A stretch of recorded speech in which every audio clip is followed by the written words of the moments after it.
Buenas tardes, profesora. Mi nombre es Junior Moreno. En esta vez voy a exponer los cambios y las permanencias políticas, económicas y sociales ocurridas entre el año 1930 a 1990 y su influencia en en la conformación del Perú de hoy, ¿no? Entre el año 1930 y 1990, el Perú atravesó profundas transformaciones políticas, económicas y sociales que marcaron el rumbo del país hasta nuestros días. A lo largo de estas 6 décadas, la nación vivió ciclos de autoritarismo y democracia, cambios radicales como la reforma agraria, migraciones masivas del campo a la ciudad y crisis económicas que pusieron en jaque la estabilidad del Estado. Sin embargo, junto a estos cambios se mantuvieron patrones históricos de centralismo, desigualdad regional y exclusión social que aún configuran la realidad contemporánea. En el ámbito político, en el periodo de 1930 a 1990 se caracterizó por la inestabilidad institucional.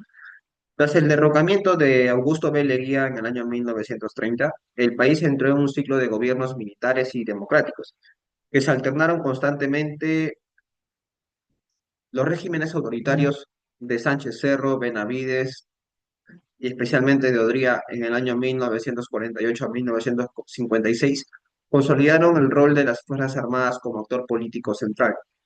Y luego, a partir del año 1968, el general Juan Velasco Alvarado instauró una dictadura con un proyecto de reforma nacionalista que profundizó la intervención del Estado en la economía y la estructura agraria del país. El regreso de la democracia en 1980 con Fernando Belaúnde y posteriormente con Alan García no logró consolidar un sistema estable. La debilidad de los partidos políticos, el militarismo persistente y la ausencia de consensos duraderos marcaron una democracia frágil, con instituciones poco representativas y una ciudadanía desconfiada. Aunque hubo avances normativos como la Constitución de 1979, la continuidad del autoritarismo, la represión y la exclusión social de amplios sectores sociales fue una constante que afectó la credibilidad del sistema hasta el presente. En el plano económico, el país experimentó cambios significativos, pero sin romper con la histórica dependencia de los sectores primarios. Entre las décadas del año 1950 y 1970, el Estado apostó por la industrialización a través del modelo de sustitución de importaciones. La inversión pública en infraestructura, manufactura y educación buscó impulsar el crecimiento, pero los beneficios se concentraron principalmente en la costa y en Lima. La reforma agraria de 1969, liderada por el gobierno de Velasco, significó la ruptura del latifundismo y la redistribución masiva de tierras. Si bien representó un hito histórico en la agraria del país, sus resultados fueron limitados por problemas de gestión, falta de apoyo técnico y resistencia de sectores conservadores. Durante la década de 1980, la economía peruana vivió su momento más crítico. La hiperinflación, la inversión y la crisis de deuda provocaron una severa recesión económica. Las políticas económicas del primer gobierno aprista, que inicialmente buscaron una mayor autonomía frente a los organismos internacionales, terminaron agravando la crisis. Esta década pérdida culminó con un Estado debilitado, altos niveles de pobreza y una economía informal creciente, situación que fue determinante para el viraje neoliberal de los años 90. En el ámbito social fue quizás donde se vivieron los cambios más visibles, aunque también donde las brechas históricas persistieron con mayor fuerza.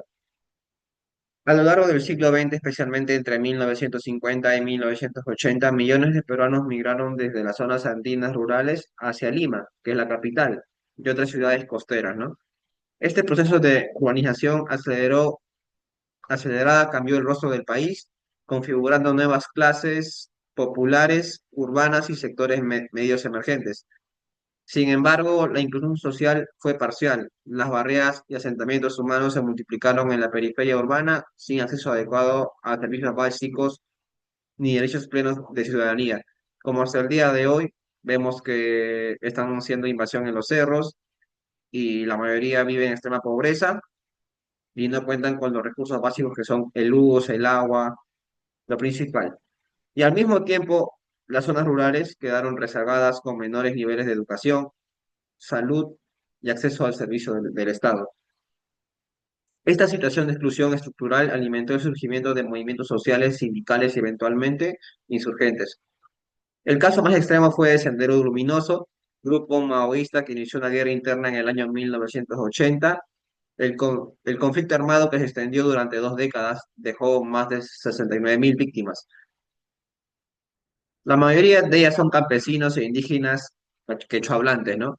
Este episodio demostró no solo la debilidad del Estado, sino también la profunda fractura social que ha marcado la historia del Perú moderno. En conclusión, entre el año 1930 y 1990, el Perú vivió profundas transformaciones que, sin embargo, no lograron superar de todos sus problemas estructurales. En lo político, la democracia no logró consolidarse. Hasta ahora vemos golpes de Estado, por ejemplo, recientemente con Pedro Castillo, que hizo un golpe de Estado, pero eh, la policía ahí en ese momento no respaldó al presidente y eso hizo que fue removido del cargo, ¿no? Mayormente por el Congreso. En lo económico, se alternaron modelos sin lograr un desarrollo equitativo y sostenible. Hasta el momento, en el tema económico, el Perú, mediante el BCR, aún seguimos manteniendo una moneda estable, ¿no? Frente al dólar. Pero igual, por parte del Estado, no hay un apoyo que podría decirse que recientemente ha aumentado el sueldo mínimo, pero igual la mayoría de personas que viven en extrema pobreza sobreviven apenas con ese dinero. Y en lo social, la urbanización no trajo inclusión plena y el campo siguió siendo marginado.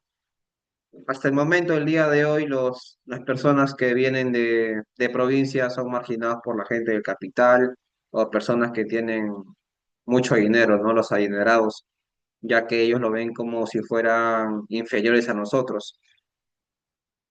Las permanencias son tan relevantes como los cambios. El centralismo limeño, la desigualdad territorial, la exclusión entre los pueblos indígenas y la desconfianza en el Estado siguen marcando la vida nacional. El Perú contemporáneo, el Perú contemporáneo es en gran medida resultado de este complejo proceso histórico.